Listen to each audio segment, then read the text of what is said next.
Good morning. This is Rev Nancy Jones, pastor of the Arlington Metaphysical Chapel, and today's date is Sunday, February the 7th, 2021.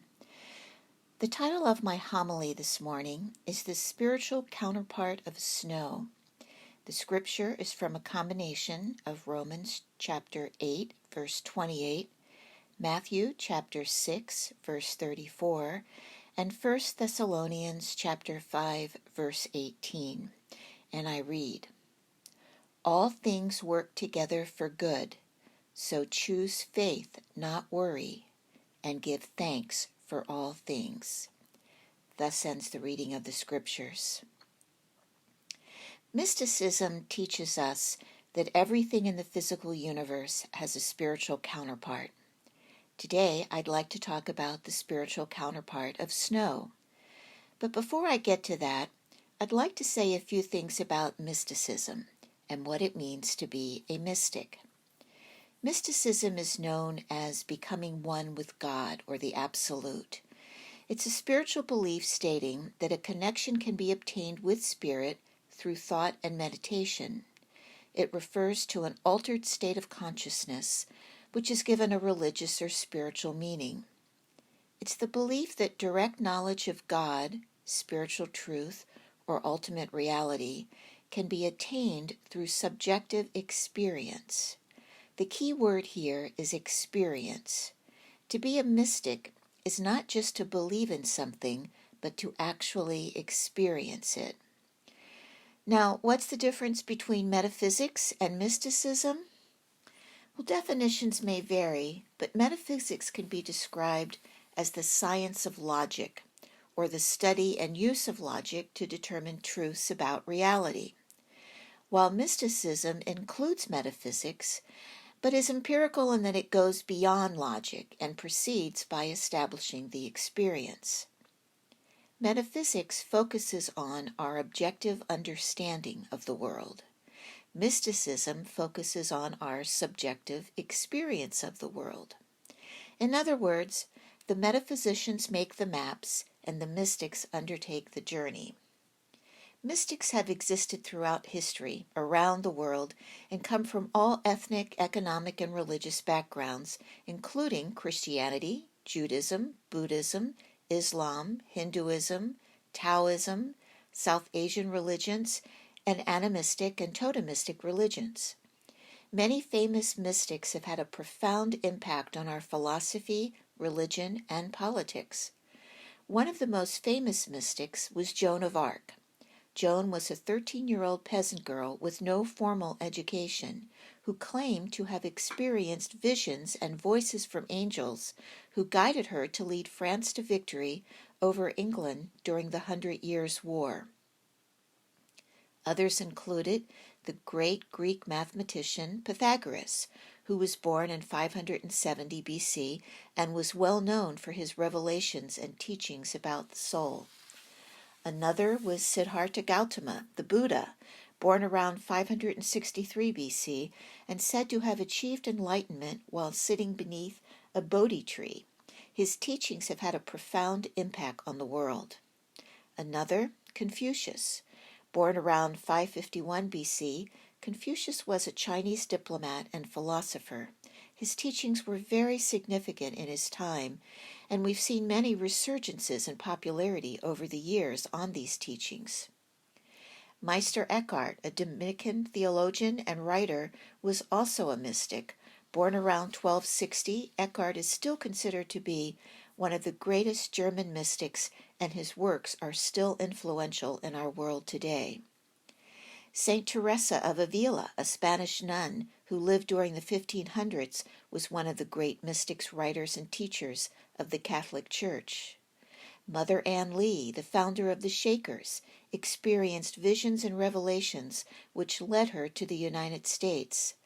And Joseph Smith, the founder of Mormonism and the Latter-day Saint movement, who undertook his work after experiencing a series of visions, all were great mystics of their time, all from very different backgrounds and religious affiliations. So, should you consider yourself to be a mystic, isn't it nice knowing you're in such good company? These people, along with many others, have greatly influenced our nation over the years. But back to the spiritual meaning of snow. As I said, mysticism teaches us that everything in the physical universe has a spiritual counterpart. Just as a teardrop is a manifestation of human emotions, and anger is an expression of repressed energy, so we know that physical phenomena actually evolves from and is a manifestation of a spiritual reality. Thus, we can think of snow as a channel of energy, a divine voice speaking to us through visual imagery so that we can experience it with our bodily senses.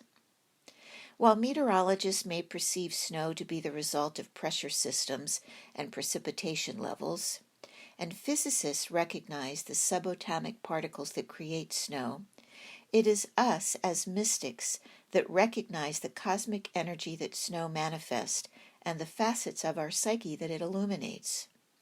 Snow is a form of water, and water in all its forms is a symbol of knowledge. Descending water represents the transmission of knowledge from a higher to a lower place. Think of it as the flow of information from the teacher to the student. Snow is the teacher, and we are the students. On a cosmic level, rain and snow reflect different ways in which divine energy flows to us from a higher spiritual plane, representing different ways of learning. Water flowing downward, such as the falling snow, represents Spirit's way of transmitting their energy to us. It represents the conduit through which our material existence and spirit interact. If water, the divine wisdom, were to flow continuously, it would totally submerge and obliterate, not allowing space for any other existence. So water flows in various measures to allow for the transmission to be internalized. Sometimes water flows as rain, and sometimes it freezes to different degrees, producing freezing rain, hail, sleet, or snow, which are all metaphors for the teacher monitoring and transforming the flow into the forms that the student can understand and process. Rain is a transmission that is more on divine terms. Admittedly, it falls in drops, which symbolizes some level of contraction, but it flows continuously like a stream of information, retaining its fluidity, and it is absorbed quickly into the earth. Ice, on the other hand, is a transmission that is more on the recipient's terms. The information has solidified into a compact state so that the student can internalize it. The flow has ceased and turned into a solid form, so the student is not overwhelmed by the continuous flow of new ideas.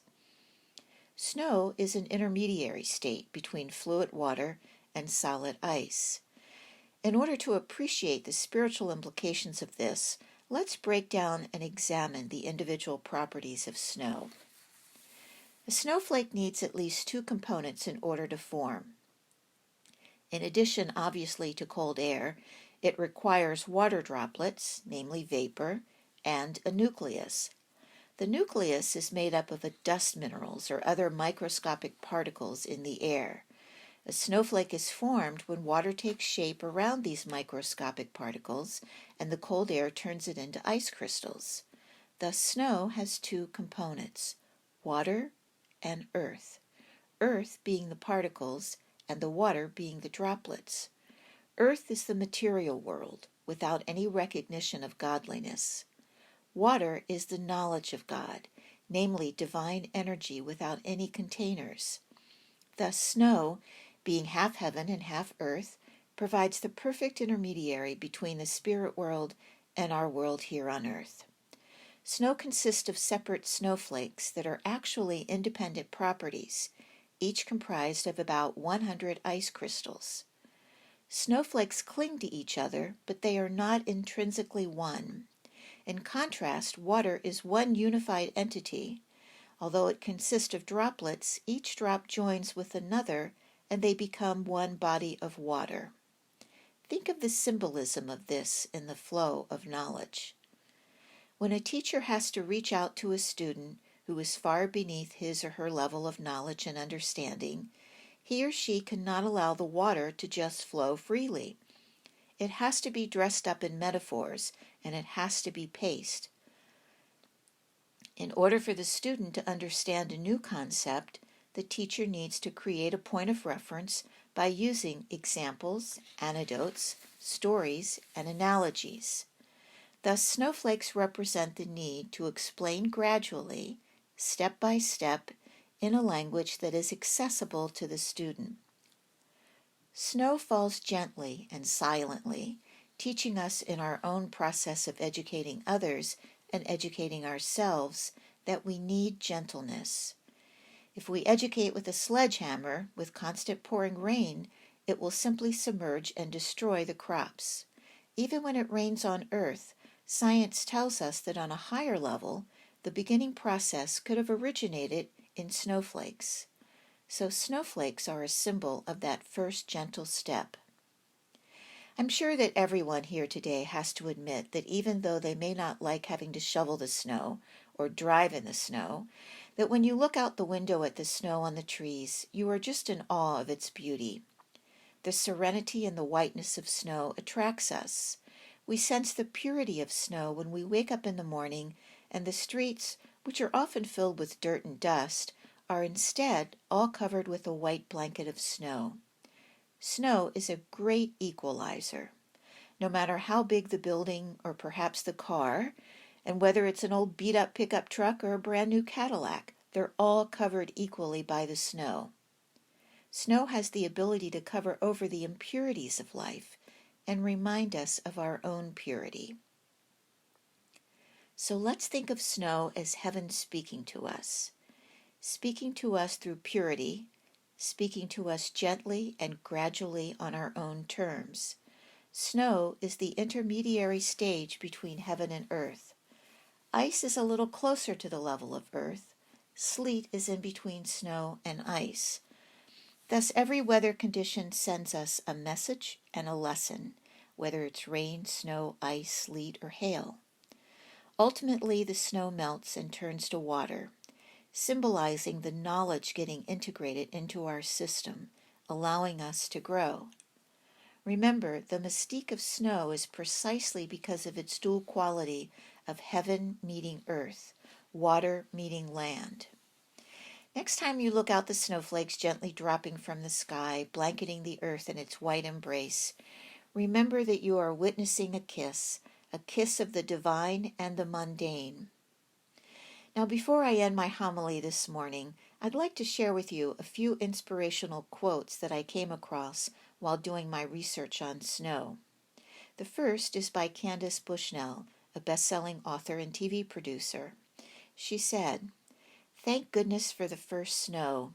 It's a reminder no matter how old you become or how much you've seen, things can still be new if you are willing to believe they still matter." And an anonymous quote that I read, "Snowflakes are one of God's most fragile creations, but look what they can do when they stick together." And another, "When it snows, you have two choices, shovel or make snow angels." Aristotle said, "To appreciate the beauty of a snowflake, it is necessary to stand out in the cold." Now let's think about the meaning of this. Perhaps he's saying that you need to stand out in the cold, meaning you have to endure hardship or go out of your comfort zone before you can appreciate what's right in front of you. And lastly, another famous being who said, "Keep looking up, that's the secret of life." By the way, that was Snoopy of the Peanuts comic strip. As stated in our scripture this morning, all things work together for good, so choose faith, not worry, and give thanks for all things. And may it be so.